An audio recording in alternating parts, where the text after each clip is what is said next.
Welcome to the Authentic Spiritual Journey, a weekly podcast featuring real and practical spiritual conversations from diverse perspectives here on the Experience of the Soul podcast channel.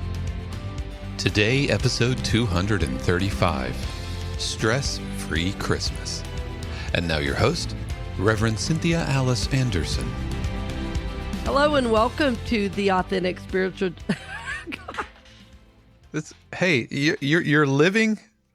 You're living your shirt. You're living your sweatshirt. I'm not going to edit this out. This is how it goes. Okay, because we want to be stress free, right? I just want to. Hello, friends. I just want to tell the listeners why we're cracking up at the beginning of this. This is now our fourth take, trying to just start the show that we've done now 235 times. Like we've never done it before. I know, and just I don't know. So yeah, this. And my sweatshirt does. Oh, it's a sweater. It does say across the front, happy. So we're gonna go with it. Yeah. So we're just gonna roll with it. Just roll with it. So welcome. Let's try that again. Yeah. Hello and welcome to the Authentic Spiritual Journey. My name is Cynthia Alice Anderson. I'm the host. I've been the host for many years and will be for years to come. And I'm here today in 818 Studios with my good friend and producer. Good morning, everybody. This is Dave Croft. I hope you are doing well, and I hope you're happy. And I hope that you're feeling. I hope you're feeling the energy. We're I don't know. We just roll with it. We take whatever life gives us, and we just go with it. That's the key to living a stress-free life and having a stress-free Christmas. Is you just go with it. The best laid plans. Well, we talked about that last year, stress-free Christmas, and so this is take two in our household. And I was talking to somebody about it the other day, and she just burst out laughing. She said, "I have no idea how to do that." I said, "Well, I can help you with that." So stress-free Christmas is how we're doing it. And yes, Dave, you said it. This just settling into life, to myself, to who I am and who God is, who I'm here to be. And it's, there's a line in an old Western that says, it gets real simple, real quick. And getting real simple, real quick for me is just settling in and being. And, I don't know if it's age. I don't know if it's that my life experience, my work as a minister, I don't know. But I am at the point now where if it doesn't feel right to me, it is not going to happen. Mm. It doesn't matter who is expecting it and what. No. Or what expectations you put on yourself that you think you wanted. It's almost always self-imposed, the expectations. Yes, you're right about that. And just being at peace with that. And it happened recently where I had a dear friend coming to town. I say coming to town. She only lives over in Clearwater, but she was coming to Orlando unexpectedly. And she was coming to Orlando. I knew she was coming. And then I had family in town unexpectedly, right? So my schedule was really disrupted, and I loved having my family in town. But right after they left, I wasn't feeling well, because they were in town for the holiday, and there was a lot that we were doing at Thanksgiving, and it was a blast. I loved every second of it. I wrote another song, and my brother-in-law helped me with the song. It was just fun. We laughed a lot. But anyway, after they left, I wasn't feeling too good. And so this dear friend was coming in Orlando, and I completely forgot. And then when she texted me, "Oh, hey, I'm going to be there. Can we get together?" I said, "Well, let me see how I feel. Right now, I'm not feeling very good." And I'll tell you, even just a couple years ago, I would have pushed myself to do it. And well, with COVID and all those things, I thought, number one, it's not a good idea to push myself, but I don't want to endanger her. She has some health challenges. And, I said to myself, do I want to do this? Does it, the question I always ask is this going to bring me peace to do this? And it was like, no. And honestly, as soon as I said to her, "Hun, I'd love to come see you, but I'm just not feeling up to it." And she said, "Oh my gosh, you're in my prayers. No worries." And I said, as much as I want to, I can't. And honestly, as soon as I told her no, I started feeling better. I don't know if it was a combination of expectations on myself, if it was just tiredness, if I was fighting a bug. But what I know is that decision, it gave me so much peace. I could just relax the rest of the day. And that's exactly what I did. Well, good thing, because I woke up ready to do what was mine to do the next day, which is this show that we're recording right now. So I am happy. I'm in a great mood. I'm still, getting over whatever it was like a 24-hour bug, it seems like. But just listening to that inner guide of this is mine to do or not mine to do, really helped facilitate healing, I think, more quickly. So, and I'm sure your friend had zero issue with that. Like it's no problem. She did not. In fact, she did not. If she knew that you had like met up with her and knowing how it was just kind of, you weren't up to it and you just kind of muscled through, if she knew that that's kind of the inner turmoil you were going through, she would probably be really, hurt for you. Like, hey, no, you don't have to. Oh, exactly. Have to no. She's a deep spiritual student. I didn't even need to go into single details. She was like, oh my gosh, because she knows I love her. Yep. She was so important on my journey, and we still talk, every 2-3 weeks we have a power talk. Yeah, it's like at least an hour. Think of how you would react to your friend saying that to you, and then exactly. Well, of course, that's how your friend is going to treat it when you reciprocate, or if you have to cancel plans, or if you have to change something. Well, it happened with another friend who could not do Thanksgiving, and I said, I'm glad you listened to your body. It's okay. It's okay. Mm-hmm. I said, and if anybody gets mad at you for taking care of yourself, they're not really your friend after all. It's true. There are other things happening there. There are other things happening there. Exactly. But we do live in a society that is largely based on what people think. Well, and especially, and we've talked, on the show about, expectations and family obligations, especially around the holidays, of what you're expected to do because this is what we've always done or whatever. And I get that. One of the things that is typically a source of stress for me is actually, and I talked about it just a few weeks ago, decorating. And I don't necessarily enjoy decorating, but I really enjoy having decorated. Right. You really enjoy when it's done. Yes.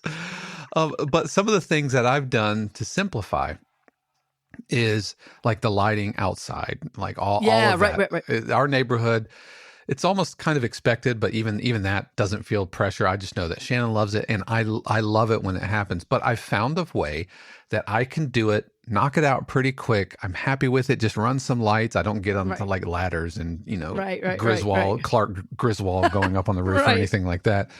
But I find a way that works really well for me.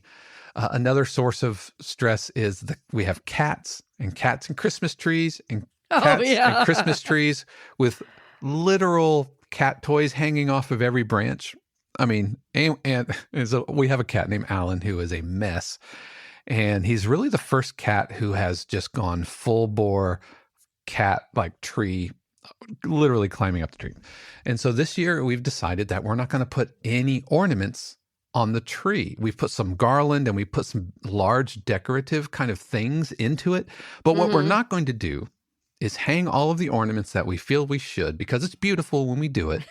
Right. But we spend the entire month of December either fussing at the cat, hearing a precious ornament break, that's irreplaceable. So we're going to give him another year, see if Alan can grow up another year. And I don't know, it might be 15 years before we put ornaments back out. But we've just decided this year that we're not going to. It's your tree. So that's right.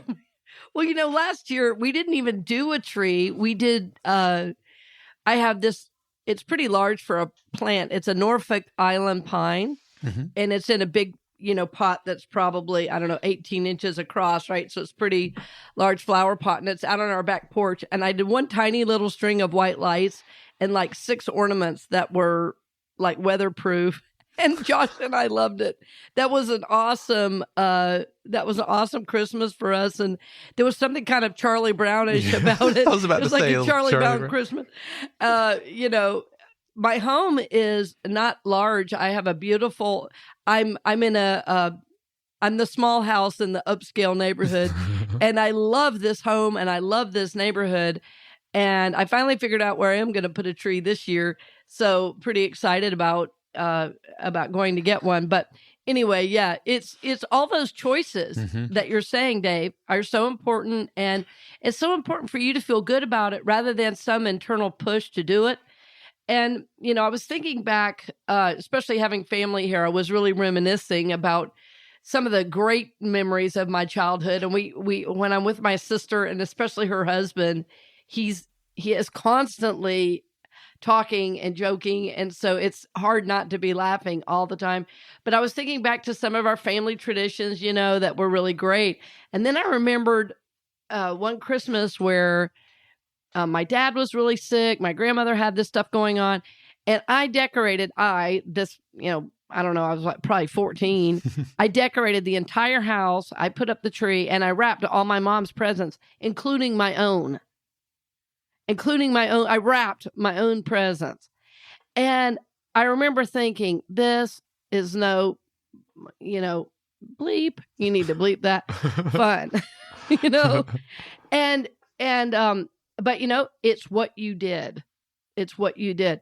Well, I don't want my son growing up with that. And part of what I've learned as a parent is however I am, no matter what I say about it, however I am is what my son will learn and do. Mm-hmm. And he doesn't like stress. I don't know a single kid who says, yes, let's be stressful maniacs around the holidays and call it the most wonderful time of the year. They think we're nuts when we do that. It's like, well, what is all this about? So for me this year and for our home, it's really about, stress-free Christmas. And, somebody said, well, is it completely stress-free? I said, probably not, but that's the goal. That's the goal. Well, that's life. I don't know, life. It's called life. Yeah. I don't think anybody is going to ever say, oh, I have zero stress. I don't think you'd be living in 2022 if you said you had zero. But it's about identifying the things that you can kind of pull back on. For example, hanging the ornaments on the tree. Yeah. If it's going to mean an entire month of anxiety. Yeah, based exactly. off of not worth it. Babysitting this Christmas tree. And so far it's been up a couple of weeks and it's like zero issues. We can't keep a tree skirt under it, but right. At least that's not an ornament from my departed grandmother. Exactly. You know what I mean? That's going to break and shatter, and that's a whole other bag of issues as far as broken things. But yeah, and so what it also means that we were able to put out a lot more like table decorations, especially because that's really nice. Yeah, because Shannon's sister and brother-in-law and their two kids usually come down around the holidays. And so they live in Oklahoma now, so they're not coming down. They're not coming down, which means we could put all the little tiny snowmen and Santa Clauses. We have, so it kind of looks like Hallmark Village a little bit, like every square open. But the cats don't mess with that, and so that's the trade-off, I think. Yep. Oh yeah, that's awesome. That's awesome. Well, and I think for all of us, family traditions kind of got blown out of the water with COVID. That's true. Because families that had gotten together always, suddenly weren't. So it probably will be another year of that being different.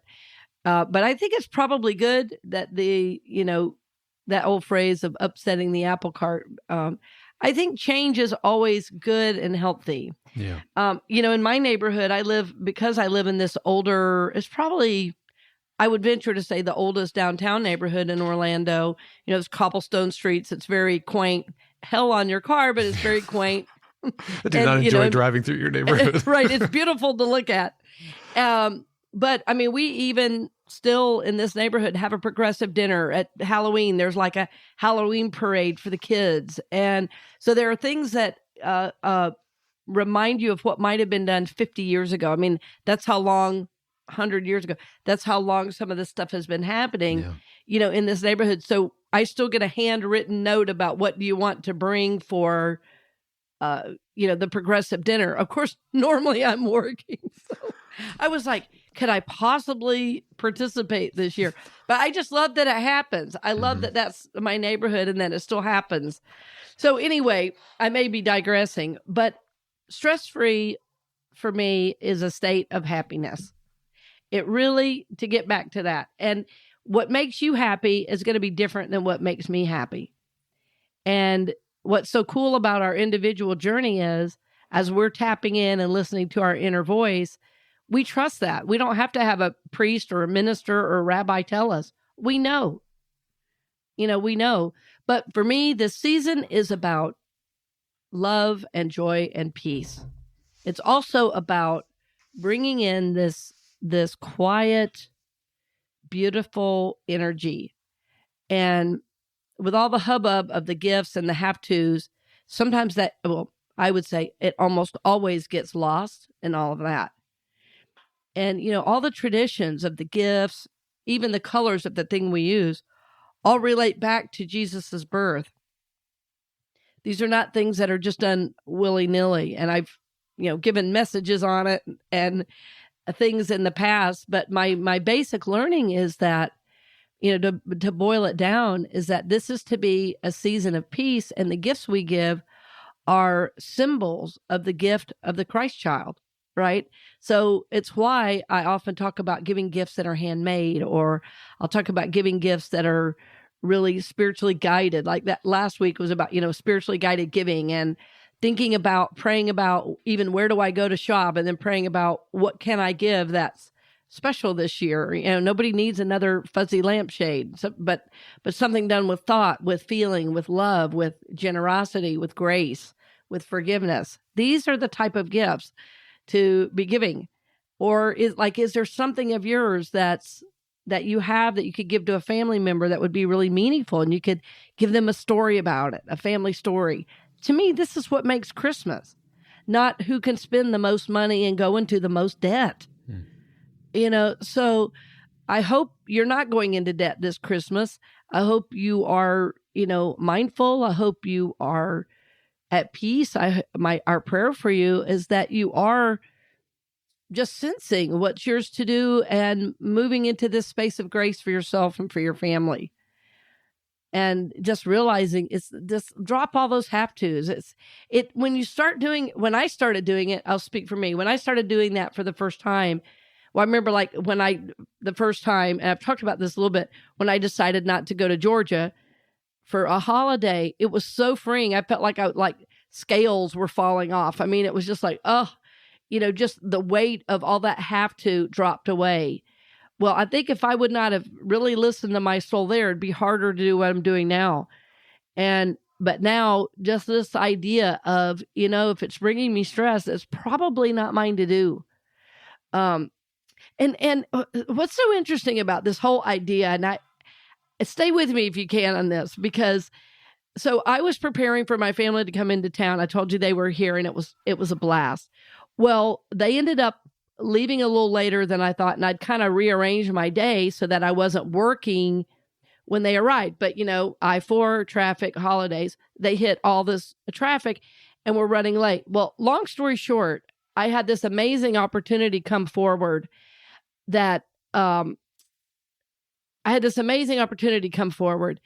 and I'm going to be helping a sports organization with motivational stuff that works with kids. And I'm going to be going and doing inspiration like I've done with the Orlando Minority Youth Golf Association, only this is with basketball for kids.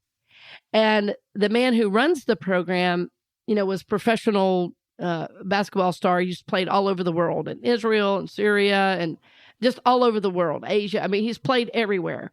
Amazing. And his wife's amazing, and they have an amazing young boy. Anyway, I've known all of them for several years. Anyway, long story short, if I would not have been really in the flow, that never could have happened.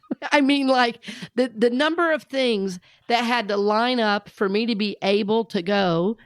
And not only was I able to go and meet with him, I met with a whole team of coaches that have whole programs. And now they're taking kids to Taiwan on a cultural exchange program to play basketball. And I got to meet the guy who's organizing all of that.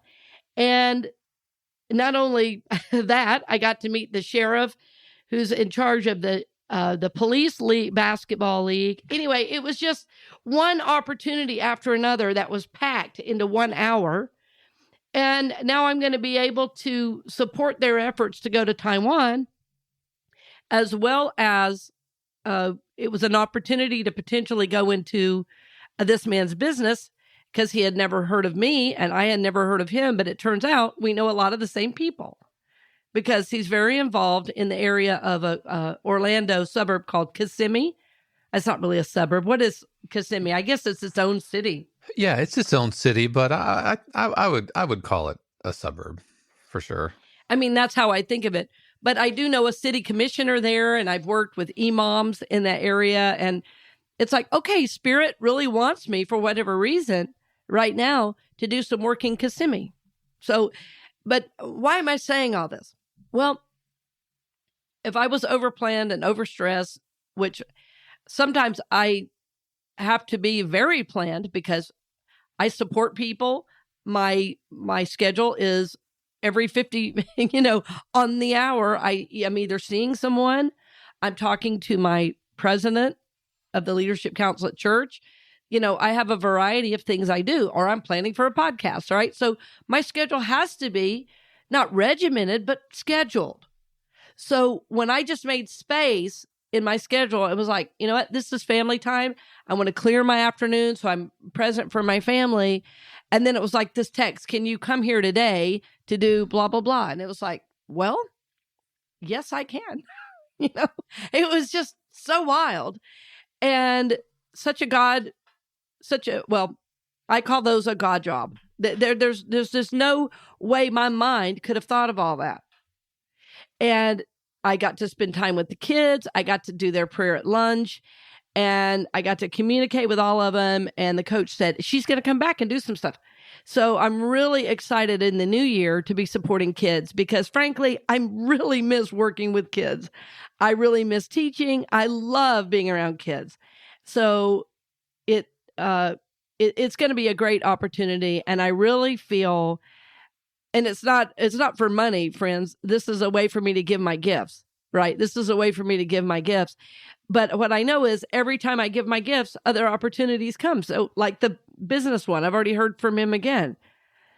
So God is in charge, but we have to make space, and not being in stress, not being overscheduled really, really helped me do that. And it was a real gift to just watch that whole activity. I felt like all I did was show up. And that was like, well, why don't you tell the coaches what you do? Okay. Sure, I can do that. Why don't you tell, this business leader what it is you do and how you can support our trip to Taiwan? But friends, this is what I'm talking about, reaching the world. And it's the kids that are going to change the world. For our generation, it's almost over. It's the kids' turn. They're gonna be the one that changes the world. Yeah. They're going to be the ones, right, that give us a new way of seeing things. It's like, for a while, kind of the millennial generation was kind of the totem of irresponsible kids or whatever. The millennials are 40. The oldest millennial turns 40 this year. Yeah, and exactly. So they're ready. They're decision makers. They're business owners. They're in politics, and yeah. Yep, things are gonna be changing. And even so, it's interesting you mentioned politics, because what I want to mention here is that I'm in a different place politically and socially than I thought I might be at this age. And I'm not going into any detail about it right now, but I find in general that the two parties are very calcified and are so pushing narratives that require 100% buy-in on every word. And I'm not about that. So I'm thinking for myself, I want you to think for yourself. And if you believe every word of it, go for it. But I am very concerned at the push of these narratives from both sides that you believe. And like if you don't believe every word they say, you're suddenly demonized. If you don't believe every word the Democratic Party says, you hate, that means you hate gay people and black people. If you don't believe everything the Republicans say, you're non-Christian. This is no. So again, trying to fit myself into one of those boxes was stressful for me. And I realized I don't have to fit into either one. I can have my own beliefs that are also not driven by somebody's narrative. I go to God. I'm not on websites and getting, just more support for this single narrative. I'm looking for truth always. So that's bringing me a lot of peace and a lot of joy as well. So you see what I'm saying about the stress-free? It's like thinking for myself. It's going to God with my decisions. And what's so interesting is in my client base, the people that I'm drawing, the leaders, I'm impressed with the leaders that, I have the privilege of working with. They're in the exact same place. They say these ideologies are not where I am. So yeah, stress-free. Stress-free for me means I'm quieting the outer voices of have-tos and shoulds. Yeah. Stress-free means I'm quieting those outer voices of have-tos and shoulds. And it's showing up in a number of places in my life. And I'm going to share one kind of funny one. So probably by the time this airs, I'm going to have a new vehicle. And I'm going to get something I've wanted for a really long time. But I'm shopping right now, so I can't say for sure. But I'm going to look at a couple this week. And it's really fun for me to come out of, it's really fun for me to allow myself to want this. I don't know if this makes any sense what I'm saying, but Dave, I remembering when you got a motorcycle and what a big deal that was. This is kind of like that for me, even though nobody was holding me back but me, right? What? I don't know, but I just did not allow myself. So somehow moving into more self-love and self-acceptance over the last, definitely over the last year or so, this has been a really important process for me, that just knowing whatever I desire is okay. Are you going to make us guess, or are you teasing? No, like in my mind, I'm like, is it a dune buggy? What? You're not far off. No. Oh. Although I did ride one of those when I was a kid. Those are fun. Oh my gosh, were those fun. No, I'll let you know. I'll let you know when I buy it. Not yet. Not yet. I'm not far enough along to let you know. But I hopefully you're hearing and feeling my excitement about it. Until I hear otherwise, in my mind, my head canon is it's a dune buggy, like with big eyelashes on the I can't believe you said that, because when I was a kid, we had this crazy golf cart and it had a face painted on the front with these eyelashes. Of course, now it didn't run, but that didn't bother us. We just pushed it up the hill and wrote it down. It wrote it down. I am writing. That's been another activity that I've been enjoying over the last year, which is I've been writing stories, and my family stories has a name, and I've started sending some of the stories. I've started sending some of the stories to my siblings, and they loved it. And which I was surprised, because it's all from my perspective. I'm not naming them. I say my sister, my brother, but it's all from like a little kid perspective. So a different voice comes out in me in the writing, different than I've ever kind of allowed myself to experience. And that's been a lot of fun. And then I sent it to, I guess, 2 or 3 people outside of the family, and they also loved it. So I'm not sure what's ever going to happen with the stories, but what I know is that it gives me great pleasure and joy. And somehow it's healing for me, right? So that's what I mean about stress-free. I don't know why, but I was just really guided to start writing down these stories. And it feels good. My son showed me how to use a Google Doc, right, for the very first time. Nice. So yeah, happy and stress-free, friends, is how we're meant to go through life. Yeah. You know? And pretty much, now let me say it this way. Everything I teach has a scriptural basis, believe it or not, for those of you that are Bible-based. Jesus said, I came that you might have life and have it more abundantly. Not, I came that you might suffer. You know, this is a modern idea that all these shoulds and have-tos, they're probably mostly based in Puritan ideals. And in fact, life is meant to be enjoyed. Life is meant to be full of joy and peace and hope and connection. You know, life is meant to be lived knowing you're loved, knowing you're supported by the universe, knowing that God loves you. It's pretty simple. So I hope this season you'll spend some time just being, making space, and seeing how Spirit fills it in with, you know, cool opportunities or, you know, joyful connections or, you know, more guidance for your journey. My hope for myself in this season is to know more of my own goodness. And I know that through the light of the Christ, obviously, that the light of the Christ lives in me, is all around me. I'm never outside of it. But the idea is that I know more of it in my own life, but that cannot be forced. It cannot be coerced. And it certainly is not a have to, right? It only comes in those times of quiet, those times of peace, those times of going inward, just resting and knowing, you know, God is all there is, and that light lives in me. So friends, this is my hope for you during this beautiful holiday season. Whether you are Christian or Jewish, this is the season of light.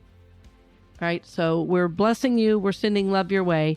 And as always, we thank you for your financial support. It's because of your support that we are on the air. And there's a word, of course, about our financial campaign. Any way you can support that is very, very appreciated. We feel we are giving a gift to the world through our messages. We're honored to do it, and we're blessed by your support. So thanks again for joining us today, dear friend, and blessings on the journey. Merry Christmas. We hope you've enjoyed this episode of The Authentic Spiritual Journey here on the Experience of the Soul podcast channel. This channel is made possible because of listeners just like you. If you would like to support the channel with your tax-deductible contribution on an ongoing basis or through a one-time gift, head over to experienceofthesoul.com/support. The Authentic Spiritual Journey is copyright 2022, Cynthia Alice Anderson, all rights reserved. Our theme music is composed by Dave Croft and used with permission from RR Hot Publishing. The Experience of the Soul podcast channel is a production of 818 Studios.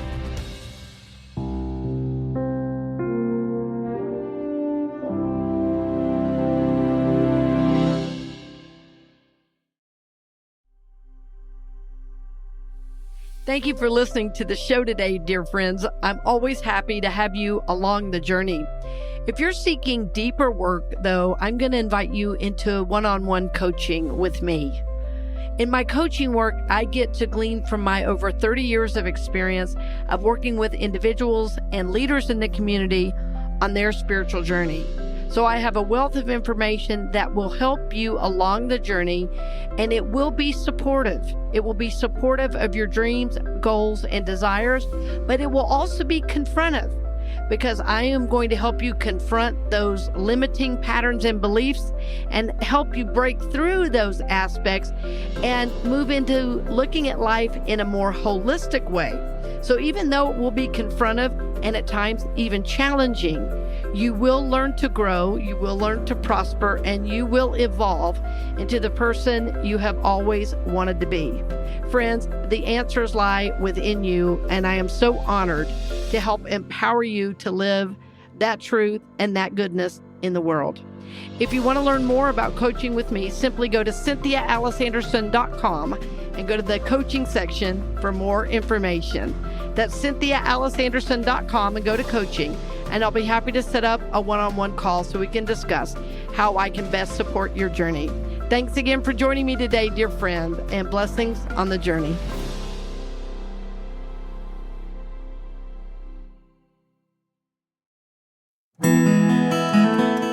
Hey friends, Sean here, your Experience of the Soul producer. I want to take a moment to tell you about something truly exciting. The Soulworks online community, created by your host, Cynthia Alice Anderson, and available on the Mighty Networks app. If you're looking for a place where you can explore your spiritual path, connect with others, and grow in a meaningful way, then this is for you. Soulworks is so much more than an online community. It's a safe, inclusive space for spiritual exploration, self-discovery, and personal transformation. Inside the community, you'll find everything from uplifting spiritual studies to soul-centered growth practices, meditations, affirmations, and so much more. It's a space where you'll always be supported and never judged. The best part, membership is free. You'll have access to powerful resources, inspiring content, and a supportive group of like-minded people who are all on their own unique spiritual journeys. And if you're ready to dive deeper, there are premium options available to enhance your experience with a live Monday night talk series and extended, deeper meditations. If you're seeking a place to connect, grow, and nurture your soul, we would love to have you join us in the Soulworks community and see where this journey can take you. Visit my.soulworkscommunity.com today.